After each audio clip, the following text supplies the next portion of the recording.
branded global world trade to opulence global in order to highlight the company's products, compensation plan, and culture. Everyone, help me to give a very warm and humble welcome to our CEO and founder, Mr. Amin Misralou. Mr. Amin, please take it over. It's all yours. Thank you, Drusilla. How's the sound? Sounds okay? Yes, sounds clear. All right, everyone. Forensic night, everyone. We're on Zoom. I'm on YouTube Live. If you want the video, go on YouTube, Forensic Networker. Ring the bell, subscribe, comment. And this is where the calls on Tuesday gets deposited. It's easy to share, and it's available to you as a library. So these calls are very, very important, as you know.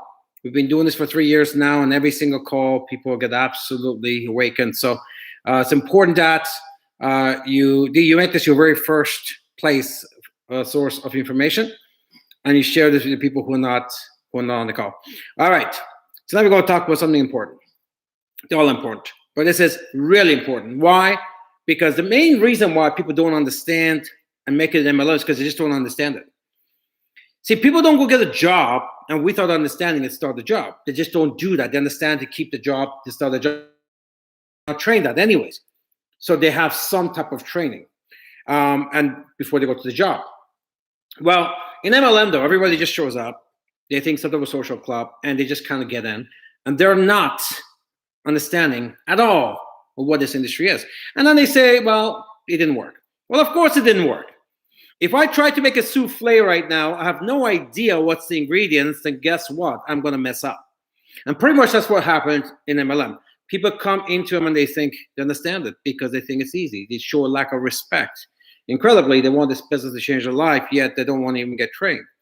So they develop some just here and there and over, Aunt Matilda, who tried Amway 30 years ago, and who would have heard, and they can't get involved because they've never trained properly. They never studied it. I would say you need about 100 hours of research to get this industry.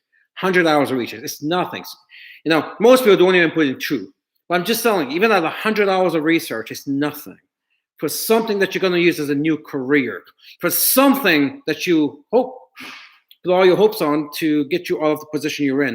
100 hours is nothing. Somebody goes to university for 5 or 6 years to have a good life, right? And that's after they put 12 years in high school and elementary school. So it's 100 hours for something that's going to completely change your life. It's nothing. The truth is, people don't even put in 2 hours to understand the industry. I'm not talking trainings of the business. No, I'm talking understanding the industry. So they developed, I'm talking people who've been in this business industry for 10 years, 20 years, 30 years, and they still don't understand the industry. They kind of hang around there. I love the guy that says, hey, I joined Amway in 1971. He didn't make 2 cents. You know what? He never understood Amway. He never understood MLM. I don't blame Amway. I blame him. So we got this perception of the industry that has very little reality to what the business is. And just like every other industry, you got the 1% that make all kinds of money, real estate, stock market. It's the same here because they take the time to understand the industry. So I decided to write this the other day. The myth, the worst, there's a lot of myth, but the worst myth of MLM. So I call it the worst MLM myth. Let's get to it. Let's just dig right in. First myth is, I heard this the other day, oh, you need to find salespeople. Not true. Not true at all. You need to find networkers. Not salespeople, networkers. What's a networker? The networker is a busybody. He likes to talk, call people, socialize, have a personality, don't mind, research, look, be interested in other people. That's a networker. That's not a salesperson. And you know what? 90% of people are that way, especially women. You guys are really good at networking, all right? You guys are busybodies, and so you know what I'm talking about. Women are very good at building bonds with each other and talking and so forth. So you don't need to be a salesperson. You just need to be a good networker. In other words, social, getting out there, looking for people and be interested in people. And by being interested, you ask questions, you communicate, you create leads, leads turn into prospects, and prospects turn into customers or distributors. All right, number one, find salespeople. Not true. Number two, find a startup company and you will be a millionaire. Or you just have to be there right on time. And before, how many times you get somebody call, you say, hey, we're launching next week or next month, we're in a pre-launch, come on board. And the company is basically in someone's basement or somebody with an iMac from a bedroom. Incredible how these days the companies who are launching, nobody knows where's the head office, nobody knows who's the CEO, they don't even have an office, yet people are joining, especially these digital companies, right? So, no, that's not true. The fact of the matter is that a lot of companies fail. Vast majority. In fact, in MLM, maybe 2-3 of 1,000 that actually make it past 10 years. So here you're going to jump on a upstart company where it doesn't matter how good you are and who you find and how well you sell and recruit, the company has very little shot of making it. So this idea that jump on, I know people who go from one startup to another, because by the time the company fails, they've actually made some money. And to them, that's MLM. To them, they've tasted some money. I think that's what it's supposed to be. Keep jumping and find the opportunities first and juice it till it goes down. That's not what MLM is all about at all. So, and here's the thing about those companies. You only hear about the successes. Like, oh, I joined this company, made all kinds of money. Those people who say that, they don't tell you the other 25 times that they tried and they didn't make any money and they failed. They only tell you about the companies that tried actually made money. Just to say that, they're smart and not making mistakes and they want you to follow them. They don't tell you about the other 25 times that they didn't make any money. Number three, if I change my team and I'll be successful. I just don't like my team. Not true. Not true. Remember something. At the end of the day, it's the same comp plan, it's the same products, it's the same system. It doesn't make any difference. The only exception is if you're bending, right? If you bend an inside leg of an inside leg of an inside leg, and the whole line quits or something like that, then I guess, yeah, it would make a difference to have be part of a team. It's rare to make money on me or her. I'm going to change my team and be successful. If you are, luckily in our business, we don't see that much. Luckily in my career, I just don't entertain that type of stuff in my business. In any of my teams that I built. But I can tell you that, the few people that say that is that they're not going to make it anyways. So they're looking for an excuse to say why they're not successful. They want to blame everybody, including Aunt Matilda. So if they change the team, all of a sudden they're going to make money. How? Same product, same comp plan, same company, same system, same everything. How? Like I said, if you're stuck stranded somewhere, you have nobody, there's nobody above you, that's fine. There's an exception. But in most cases, it's just some disgruntled distributor who just wants to move. So I suggest you guys figure it out. Now, fourth, need to be a leader. If I'm not a leader, I'm not going to be successful. Not true. Not true. You don't need to be a leader. You need to have leadership qualities. You don't need to be leaders. Two different things. To have leadership qualities, all you really have to be is to be a great follower, right? If you're a great follower, first you get the information, first to implement it, first to teach it, first to share it. That's great leadership skills. Great follower, follow the company, follow the upline, follow the success, get it, pass it on. That's leadership skills. So, but in traditional sense of being a great leader, I'm going to go out there and lead 1,000 people. I'm the first one, to come up with solutions. No, you don't need to do all that. You just have to be a great follower, right? That's number 4. Number 5, be a great motivational speaker or trader. Not true. Not true. You just need to be a great sharer, not motivational speaker, not great speaker. If you are great, it helps. Don't have to be. I wasn't, right? We all develop those type of skills anyways. It's easy to do.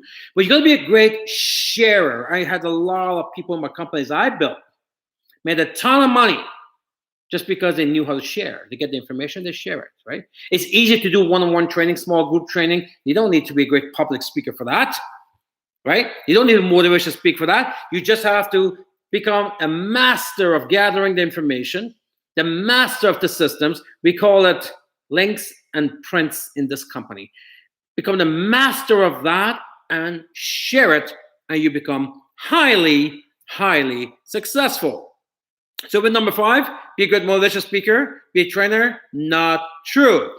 Number 6, join many companies and see which one sticks. There's a lot of people, I know a lot of people like that through my 32 years, right? You know people like that. That's not true. Suddenly I can tell you something. That's the fastest way to walk yourself out of the greatest industry in the world. Because in this industry, credibility is everything.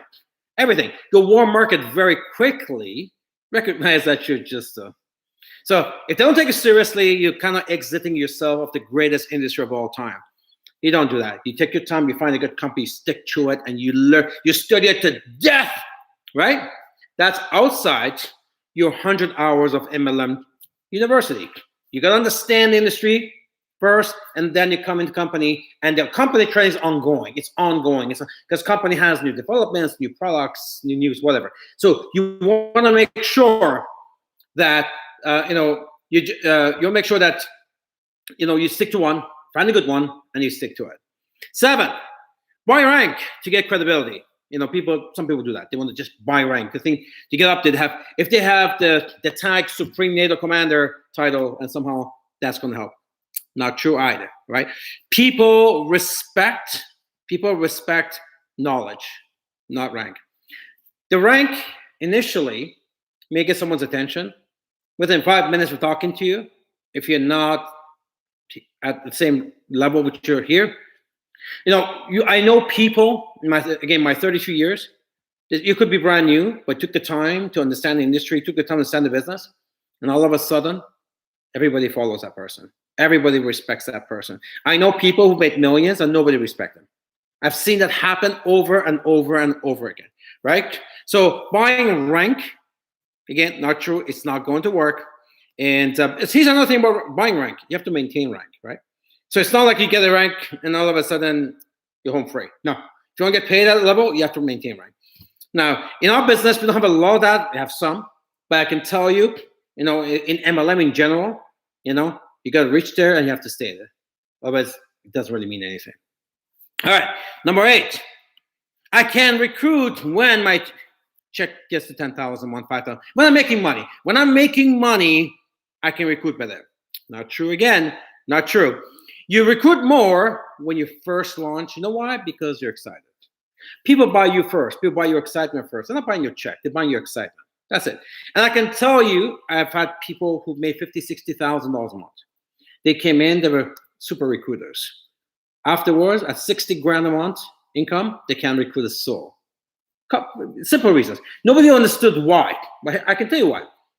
2 reasons. 1, when your check goes up, generally your ego goes up, your emotions come down because you think people should follow you just because. That's not true. And here's another thing, the new person, if there's a big gap, the bigger the gap between you and that new person, if they feel like you're a lot different than them, then most likely they're going to say, I can see why she's so good at this, but I'm not like them. I'm not making 60 grand a month. I don't know the knowledge. So there's too much gap, right? The reason why new people recruit like hell is because their prospects are looking at them, hey, there's no gap there. They're both starting at the same level, right? So this idea that if I was making more money, I can recruit better, not true. I can tell you it's not true. I've done this for 32 years, create 17 millionaires. I'm telling you many, many, many dozen six-figure income earners. I'm telling you from experience, that's not true. What people buy is not your check. What people buy is your excitement, your enthusiasm. They're excited about building a check, but it's not what you buy. There's always stories. Like, it's nice to have a story saying, look, I've made this, right? And be able to have enough skill to keep the gap close. But most people can't do that. The whole point is this: you don't need that, right? The easiest to be you, right? Be excited. The easiest to be at close that gap close is when you're still new, right? You haven't built a huge team. You don't have a lot of check yet. So this idea that I can recruit better when I make more money, that's not true. In 32 years, I've seen it the opposite. People who make a lot of money, they can't recruit as well as when they first got started. Number 9, digital companies, Forex and all this crypto stuff, right? Digital companies are easier to build than product companies. Not true. Again, not true. Here's the thing about the digital companies, they're basically recruiting investors, right? It's not MLM, right? They're recruiting investors. And guess what happens soon? You run out of investors. It's just that simple. That's where they all collapse. They all collapse because people are not there joining because they love the product. They keep buying the product, right? They're just getting investors. Eventually, they all run out their own market. People have the influence with. And boom, the whole thing collapses. Every one of them, they collapse. And we're not even talking about the fact that it's illegal and FTC has determined that it's illegal and charge people, put them to jail and fine them. Forget about the fact that's illegal, right? I'm just talking in general why it wouldn't work because, again, they're looking for investors. And you eventually run out of investors. MLM is supposed to be method of distribution of products, where instead of you buying something from the store, they buy it from your store. It's an email. So, and they keep coming back and buy more of it, more of it, more of it. So your customers constantly come back, repeat, and keep buying products from you over and over. So eventually you have what's called a residual income. Residual income. Residual income is when people come back to buy more and more. Get that with investment companies or digital companies. Number 10, companies we thought autoship are better. Not true. No, not true. Again, here's the thing. Again, if there's no repeat sales, there is no residual. If there's no residual, there's no retention. I have so many companies that, I've seen they go out of business because of that. If you're not buying products, first of all, your distributors should be buying products, period. What do you mean there's no auto ship? Well, if they're not using the product, what are they using? MLM, you should not be in MLM if you're not using the product. If I could set a rule in MLM and saying that you go to jail for doing this business without using it, I will pass that law. Because you need to use the product, believe in it, and sell your conviction to other people, right? That's the only way to stop people from quitting. That's the only way it's getting people. If you're going to increase the MLM success ratio to where it should be, which is pretty much everybody can benefit from, is that people have to understand that they need to start using the products, all of them, right? So again, so autoship is an important part of that because, set it and forget it, right? The product comes, you use it, you can change it, and when you got it, you got some results. Somebody says something, oh, I know that product, you recommend it, the whole thing. So it's the idea that no autoship companies, because you hear that sometimes, right? Not true. First of all, you'll be out of MLM in like 2 months. If there's no autoship, that means there's no residual. We get in for the residual, don't we? I don't think anybody comes here, maybe few, but most people come here because they want, walk away income, they want to retire and still get paid, right? So at the end of the day, if you don't have repeat sales, you're constantly traditional business, right? You constantly find new customers. Well, that doesn't work.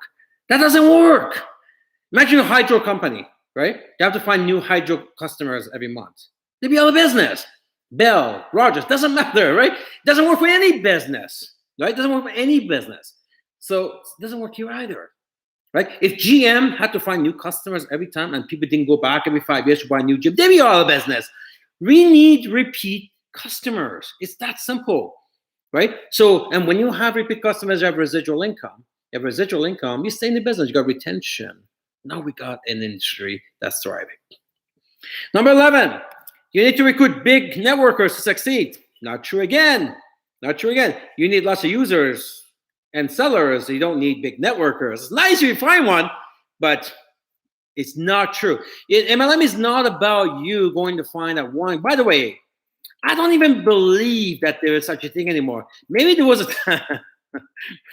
Maybe there was a time that you brought people who had some, juice in them. I think all of those they're enjoying the big checks, So, and by the way, we create those big stars with the new people, right? And there's a lot more new people than those big stars. So this idea that to make big money, you have to go recruit big networkers. It's not true. You need lots of buyers and lots of sellers, and has nothing to do with networkers. All right, keep that in mind. One thing I hear a lot about is that, and I've heard this 32 years. I kind of chuckle when I hear this. Oh, I mean, I got this massive businessman, the massive businesswoman. He big businesswoman. So I kind of always, and I've heard this for so long. I'm like, okay, so what makes them massive? Well, they have like this, and usually it's not even in MLM. Like that, I don't know, 5 stores or something. So look, if somebody's made $1 billion business somewhere else, it doesn't mean they're gonna do well here. I'd rather take somebody here who's hungry and is coachable than some big businessman somewhere else who knows nothing about our business and he thinks he does. So this is, there's an old saying, I always say, if you're a good eye doctor, it doesn't make you a good foot doctor, right? Could be a doctor, but you're not going to be able to do the job. So this idea, you need big anything to make this industry, that's just not true. Number 12, you need to only recruit MLMers to succeed. Again, not true. Not true.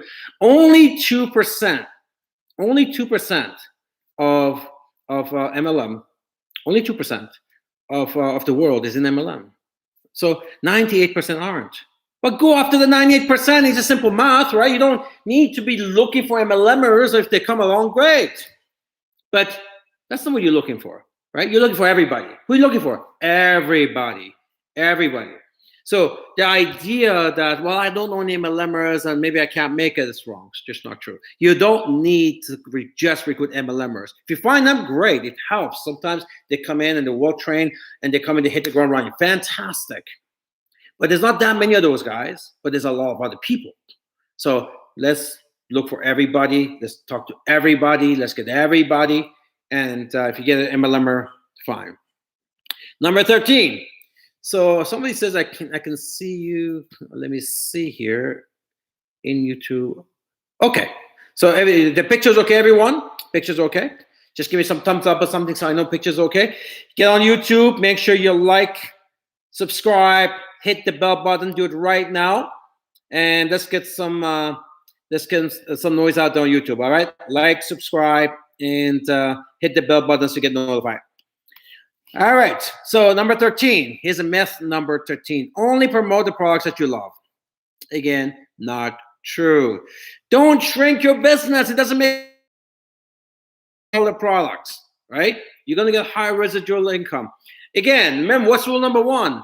Use all the products. That's a rule. It's a law. You don't decide. It's a law. You can decide. It's just not going to do you well. So we're telling you if you'll make a lot of money, right? Residual income. Listen, you got 100 distributors, right? Let's say you got 100 distributors. And 100 distributors are using one product. Well, you're making some money, right? What if the 100 distributors were using 2 products? Well, you're doubling your money. What if 100 distributors were using all the products? See, all of a sudden, you need 10% of the team to make the same amount of money, or you build a team, same amount of team, and you make 10 times the money. It's not complicated, guys. Don't shoot yourself in the foot with that.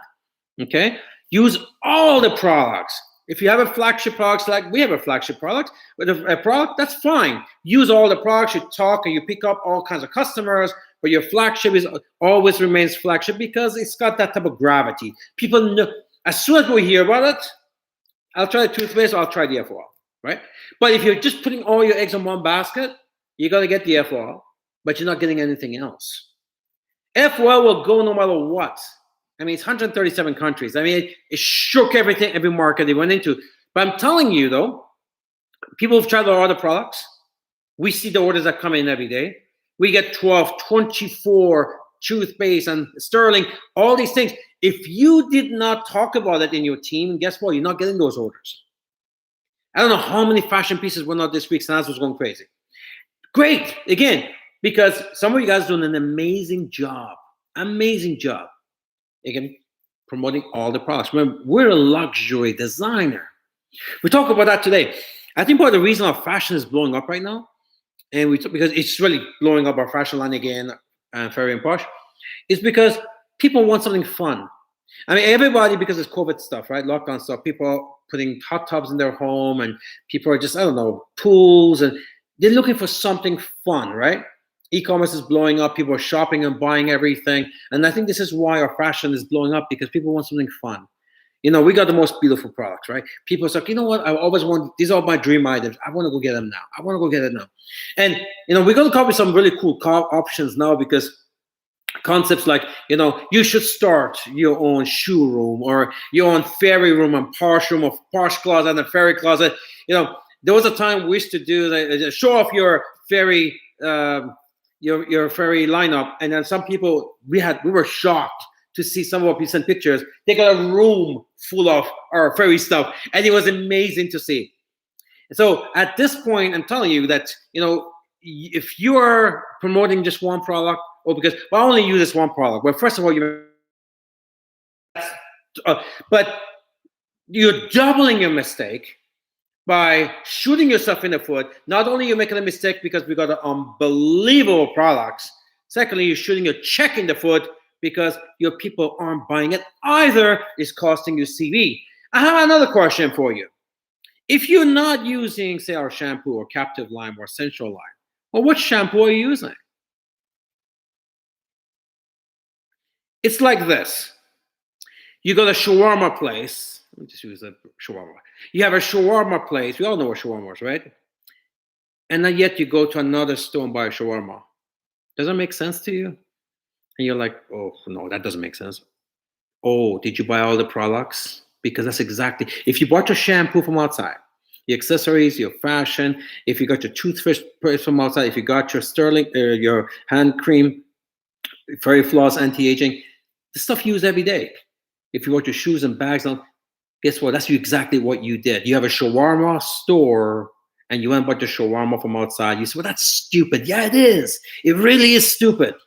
You know what is more? It's double stupid when you know by doing that, your customers are seeing you going to the next store, buying your shawarma from there, and they're also buying their shawarma from there and not from your store. That's what happens. If you're not using the lineup, your people aren't using the lineup. They're buying what they used to buy all the time, right? And all of a sudden, you lose all that CV. So I'm beating you guys up. I know you guys are, most of you guys are really good at this thing, but if you're missing one lineup, well, we need to correct that. We need to correct that. All right. Here's another myth. Only people at the top make money. Not true. Not true. Not true. Look, 99.999% of any MLM company, they're not front line to the company. How could that be true? I mean, the front line to the company is only a few people, right? So how is it the only people at the top make money? It's just not true. In our company, it's only two legs, a binary system, right? And how is it possible that only people at the top make money? It's impossible. So it's just not true. I think one time we took a look just for fun. We look at Renee, and Renee, he set a world record, 107,000 a month with only 7,000 people. You know the story, right? He's made millions here. And I think we took a look how many people was between him and the company, and there was like 30 somewhat people above him. So that means the comp plan works for everybody, right? The comp plan works for everybody. You come in, you do the work, you get paid, right? So no, it's not true that only people at the top make money. All right, so your competition is other MLM companies. Not true. Not true. Look, MLM companies, we're like a team, right? Remember I talked about in forensic where first we build an industry, well, then we build your team, right? First you build an industry, then your team. Because without a good industry, it doesn't matter what company, so then your company. Without a good industry, we don't have a company. It doesn't matter how good the company is. Our plans would fall if MLM suffered. It's that simple, right? And then before you build your team, you build your company.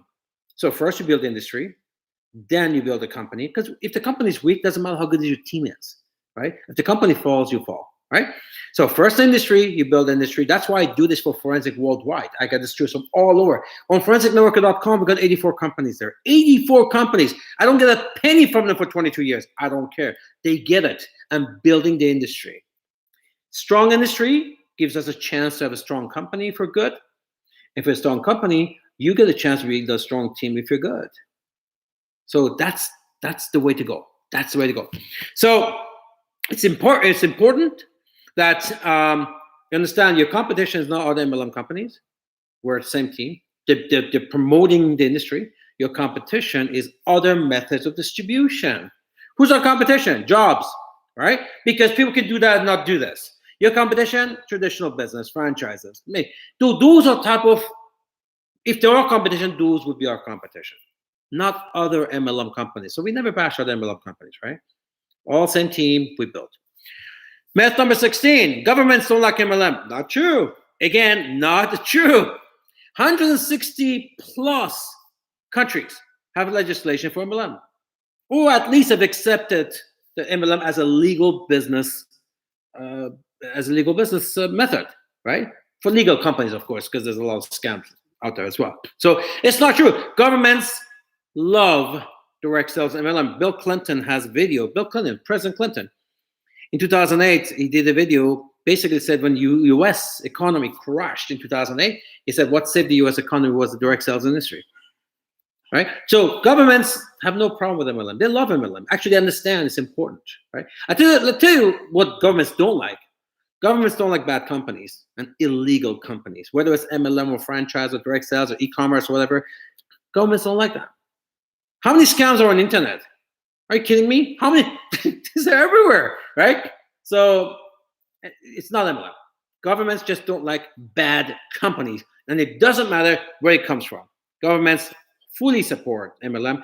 That's why 160 countries plus have legislation for MLM. Myth number 17: people are negative on MLM. Not true. Not true. People are negative. So true. Don't like. People who are just amateurs. People are, people have no problem with distribution centers. Why would they care? Costco. I don't necessarily care about how they do business. But hey, you know what? They do business. I don't, one way or the other, I don't really.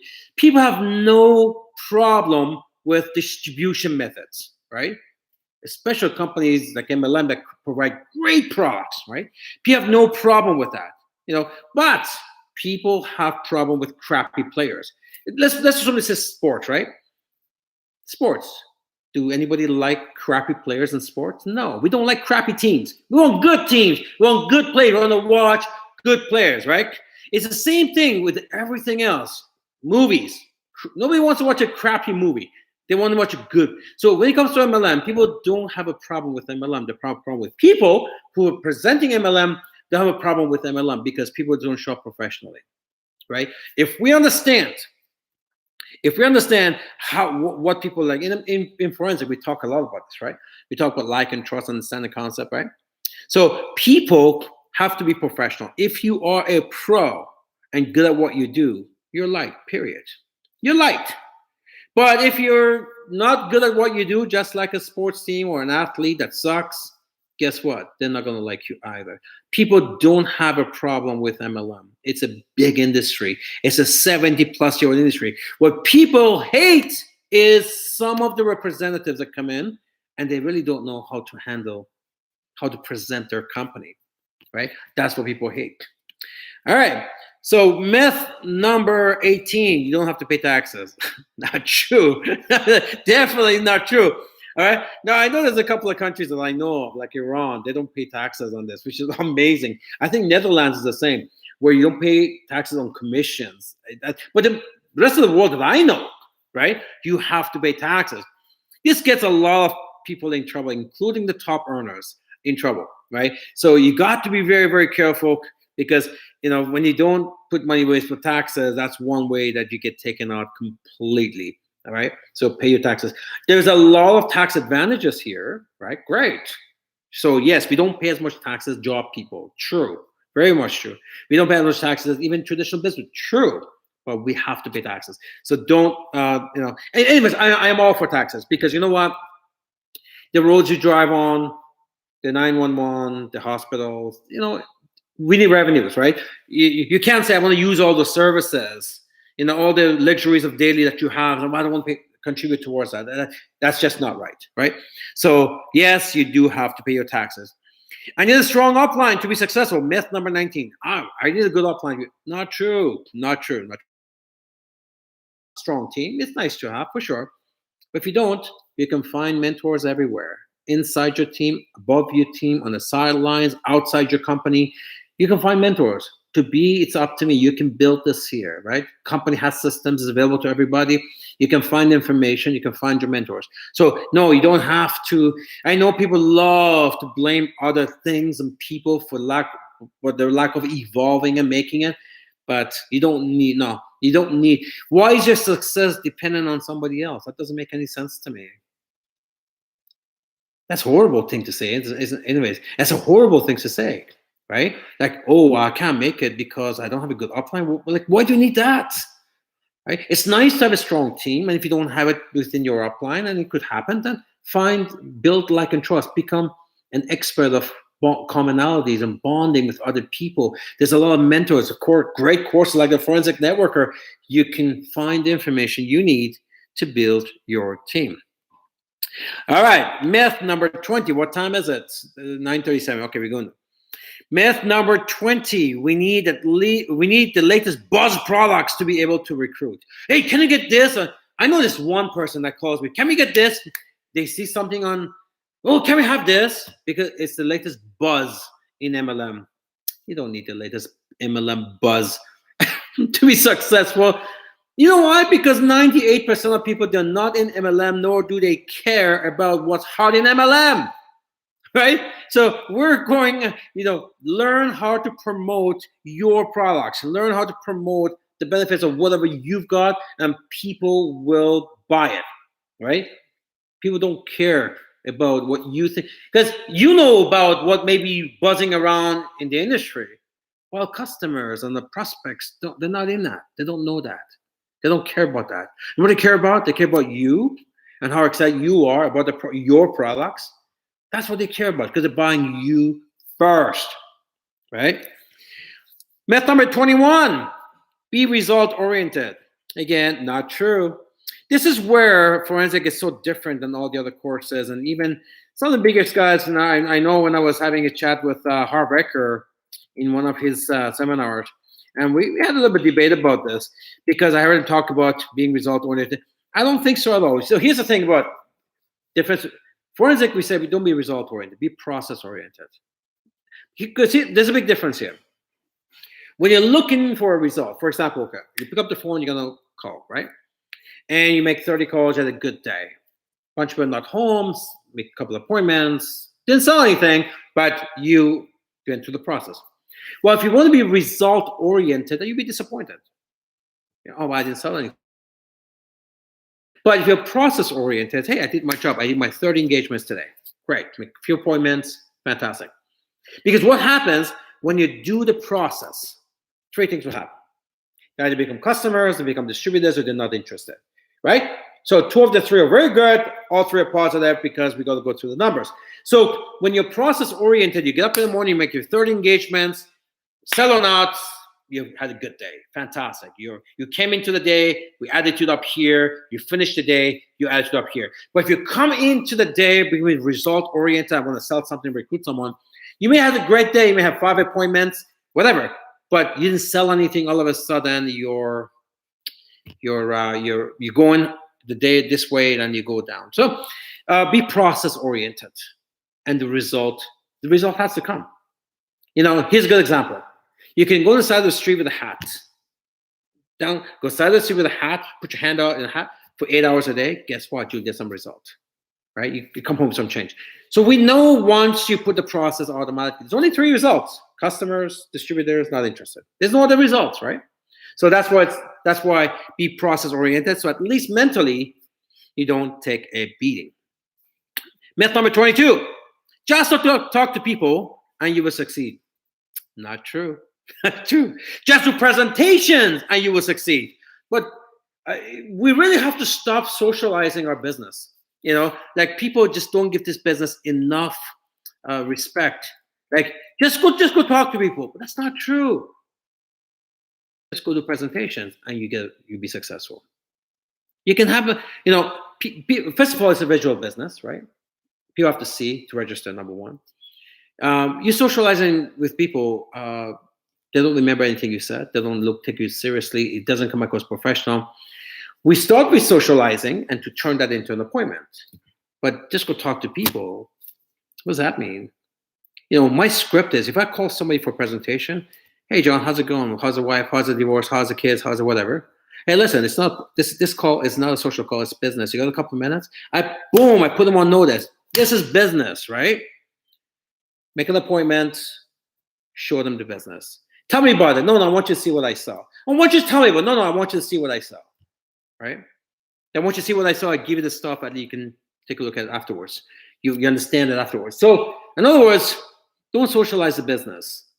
You know, a lot of times people say, yeah, I do the business. Yeah. If you press them on that, you do the business. Yeah, I do the business. I'm part-time, but I do the business. Okay. How do you do the business?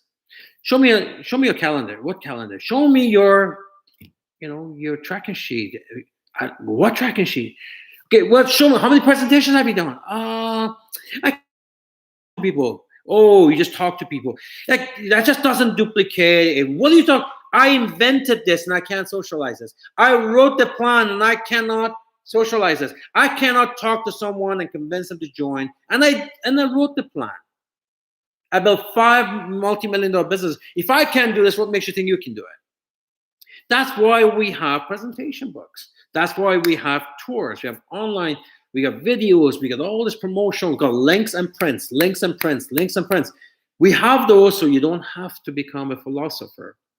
Here's the thing. You're going to get occasionally you get a guy who's arrogant, 3-piece suits, looks good, smells good, and he's been selling cars for 30 years. He thinks this is easy. Oh, I can sell sands to the Arabs.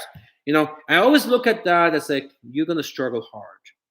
And they're shocked by, because we're not in the selling business. We're in the duplication business. And if you're really slick, most people are not like you. People look at your opportunity. They look at 2 things in MLM. Number 1, what's the business? Number 2, how you do the business. Because you could be the greatest business in the world. Who doesn't want to be an astronaut? I want to be an astronaut. Well, how? I can't be an astronaut. So when people look at your business, right? Great. I don't think anyone in the world will look at opulence and say it's not nice. It's a beautiful company. What's there not to love? You know, most beautiful designer goods, 300 celebrities, world presence for all that stuff. You know, best skincare, anti-aging line, front of life is just saving the world. What's there not to love?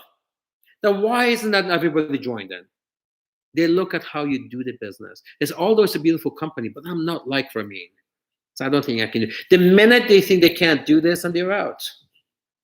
They don't tell you that, by the way. They don't say they make other excuses. Well, I'll get back to you. Go talk to my husband, my wife, and then I go to pray about it. And I'll call you back. That's the type of response you get.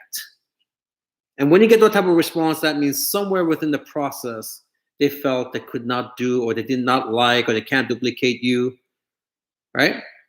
So it's important. It's very, very important that you don't go using your social skills to try to recruit, because most people don't have that. I didn't have that. But give them a quick link to watch and pass on. People can do that, right? So we have systems for this. Myth number 23. Attire isn't important. I don't need to dress up. I'm in MLM, so I don't have to dress up. Not true. Not true. Unfortunately, the book is judged by its cover. Right or wrong, I don't care about that. I'm just saying, you have to show that you're different than everybody else they know.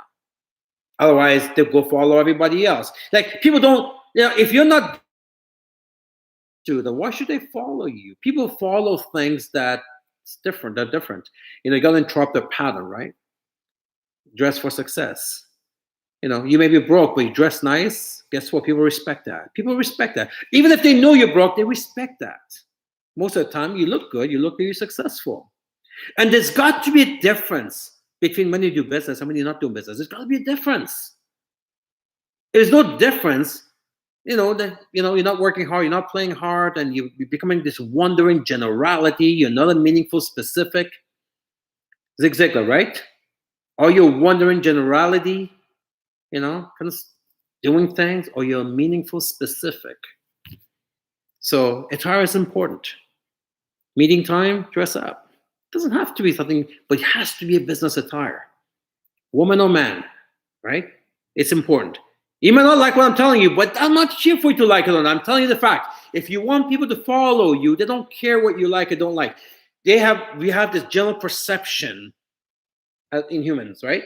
Then the perception is we judge people. So what's the first thing you see when you meet someone, right? It's what you see. It's what you see. If they look great, they still don't talk well, that doesn't work well either. But if you walk great, look great, if you talk great, but you don't look well, it still doesn't look right. Why give yourself a liability? Everybody can dress nice. Everybody. You don't need a Versace. Anybody can just be business attire. Be that. Sure. By the way, people love that because in their life, they don't get that, right? There's nothing that's organized and serious, right? So they kind of like the fact that something comes across more serious than what they're used to. They want to follow that. They want something that resembles success, although it's not quite there yet, but they want something that resembles that success. That's number 23. And the last one, myth number 24. I started my MLM business to get paid and not work. Not true. Not true. You started your MLM profession so you could get residual income. That's where you got in. There's no business in the world that you get paid and not work. There's no business in the world, right? So you build it. Yeah, residual income means that it comes with or without your input for the dollars that come in. But you cannot work and neglect it. When you neglect things, they'll die. When you neglect things, they'll die. It's that simple. So let's get this right. MLM is not a welfare check. It isn't, right? You build it, that's fine, you build it. And by the way, it's never you that build it. It's like me saying, I built Opulence. I didn't. I started Opulence. I founded Opulence. You know who built Opulence? All of us did. All of us, you, me, corporate team, a lot of people had a hand in this. This ego in MLM, especially, oh, I built a team. You didn't. Because when you say that, you're taking away the credit from where it should go. The people who give you the privilege of saying that, right? So once you understand that there's a whole bunch of people who had a role in that success, then you know consciously, I have to support. I have to be there. I have to give back. This is not just about me. It's exactly give enough people what they want, you get what you want. So this idea that I start my business so I don't have to get paid, not work, even if that was possible, consciously it's wrong. You don't have work. Obviously, we're not 8 hours a day at a job. We're not doing that. Obviously, it comes to a point at some point that, okay, you're on a couple of conference calls a day, and that's good income. I mean, be able to work from home with your family, have all this freedom, travel the world, and be able to give residual income for hundreds of hours in a day as opposed to 8 hours. That's fantastic stuff. This idea that, no, give me a welfare check, I think you're confused. I've never seen that in MLM, by the way. And I don't worry about the occasional one guy who pretends he's making money. Nobody really knows what he's making. I can tell you how nature works is that you have to nurture what you build. You have to nurture what's yours. You got to protect it. So, you didn't get in to get a welfare check. You got in because you wanted residual income. So you can go into making $3,000 a month at a job, be able to make $6,000. Wow, man! Imagine that. If you're making $1,000 a month, and that's pretty much where your industry is at, you don't really have the opportunity for most people to, in that industry, in that environment, to make $2,000 a month. It just isn't existing, right? So 1,000 is where they're at. What if you could double that to 2,000? Wow. Awesome. MLM is amazing. I can do that. I'll do anything for that to double my check.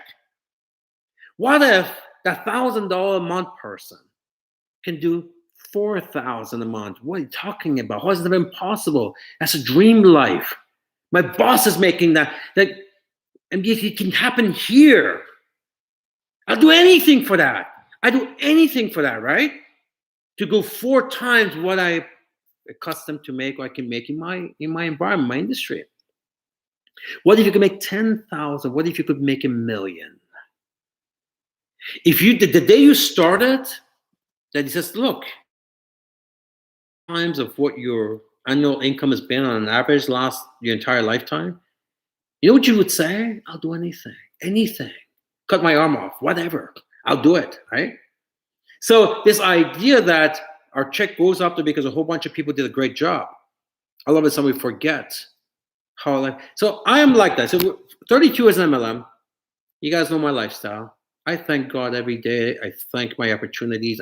Why am I here on Tuesday night? I'm giving to you, giving back. So your leaders who will listen, I talk to my leaders all the time, whether it's this company or previous teams that I built as a distributor. I try to always have them remind them that keep your ego in check. And the reason why we have a terminology in this company, to the billion. You know, I've said this before. I don't need $1 billion to be happy. As a matter of fact, if I had $1 billion, my life wouldn't change much. I pretty much have what I want. So why do I say to the bill? Why do I want $1 billion a year in sales? You know why? So I give myself enough time for you to reach your targets. Because as long as I'm chasing that next, I'm active, I'm giving, I'm working hard, I'm supporting you, I'm developing, I'm being creative, we're expanding the company, right? So you have a shot to get to your target, whatever that is. Maybe that's 5,000 a month, maybe that's 10,000 a month. Maybe it's like Renee's 100,000, maybe it's like Reza making millions of dollars a year in this business. So I give myself that next target. Anyways, so those are just some of the myths. If you have a myth, I'd love to hear it. So if you can think of other myths, I actually want you to go to YouTube. Go to YouTube. I want you to put it down for me in notes. Here's a myth, right? Here's a myth. So I want to keep adding to this list. I think these are pretty main ones, but this is really important. And it's one of those trainings that you don't kind of read and teach it to really get it. And really, this is probably the pitfalls that people fall and why they can't really be consistent, because they have these misconceptions of what really MLM is. With that, Drusilla, you know, we're on both. We're on Zoom. We're on YouTube. If you want to share something with me, have some comments. We got some stuff going on YouTube. There's a lot of comments here as well. I love to see it. I like to read it. So I'll pass the call back to you, Drew.